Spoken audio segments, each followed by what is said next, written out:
हाँ बच्चे, नेक्स्ट देखिए, आपको फार्मूला ड्राइव करने rare to denser, denser to rare के लिए। फार्मूला ड्राइव करने के लिए आपकी सबसे पहले कुछ कन्वेंशंस हैं, sign conventions.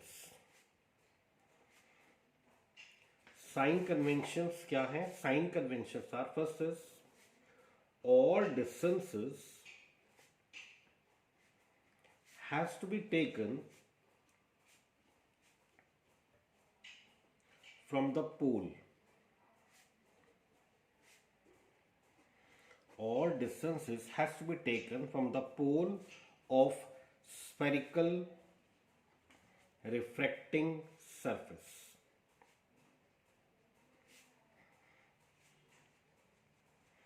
All distances has to be taken from the pole of spherical refracting surface. Second is distances taken in the direction of incidence of light. Distances taken in the direction of incidence of light would be positive, and those taken opposite to the direction of incidence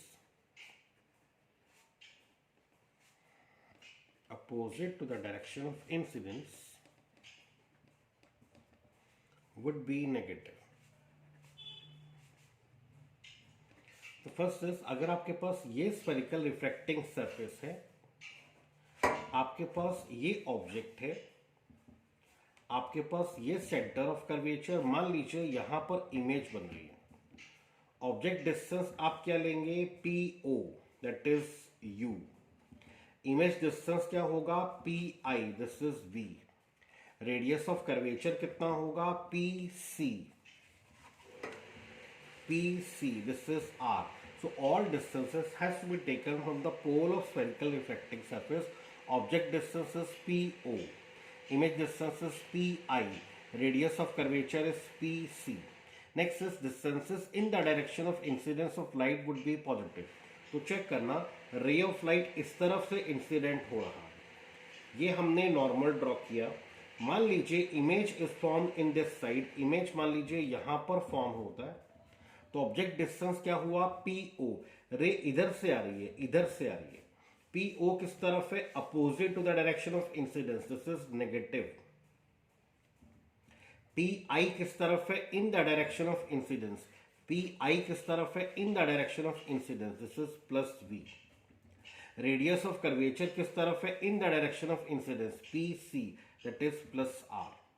तो distances in the direction of incidence would be positive, distances opposite to the direction of incidence would be negative. PO किस तरफ है? opposite to the direction of incidence, negative. PC किस तरफ है?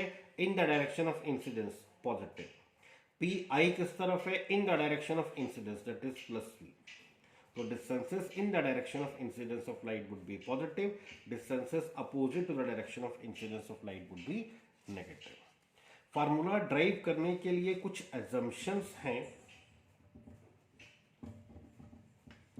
Assumptions क्या है? First सुनना, ऑब्जेक्ट इज अदरवाइज, आप जब भी spherical reflecting surface, convex lens या कनकेव लेंस पढ़ते हैं तो ऑब्जेक्ट ऐसा दिखाते हैं, AB। यहां पे आपको ऑब्जेक्ट क्या लेना है? Object is just a point object lying on the principal axis. तो object is a point object lying on the principal axis.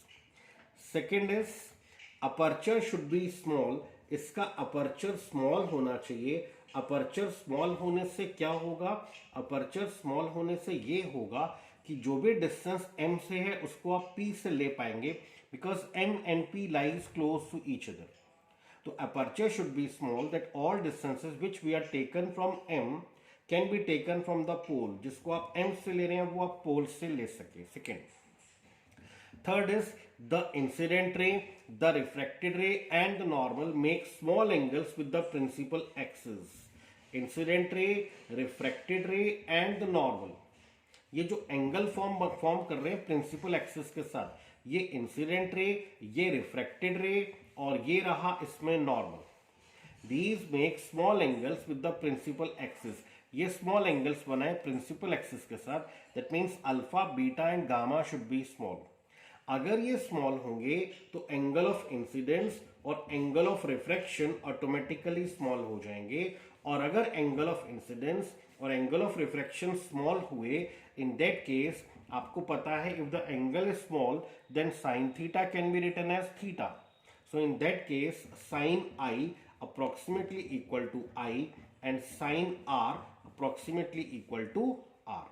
तो assumptions क्या है? First is object is considered as a point object lying on the principal axis. Second is aperture should be small that all distances जो भी आप M से ले रहे हैं वो आप पोल से ले सकें. Third is incident ray, refracted ray and the normal make small angles with the principal axis. अगर ये एंगल स्मॉल होंगे तो I और R ऑटोमेटिकली स्मॉल हो जाएंगे. और अगर I और R स्मॉल हुए then sine I is approximately I and sine R is approximately equal to R. चलिए फार्मूला ड्राइव करते हैं, प्लीज देखते हैं.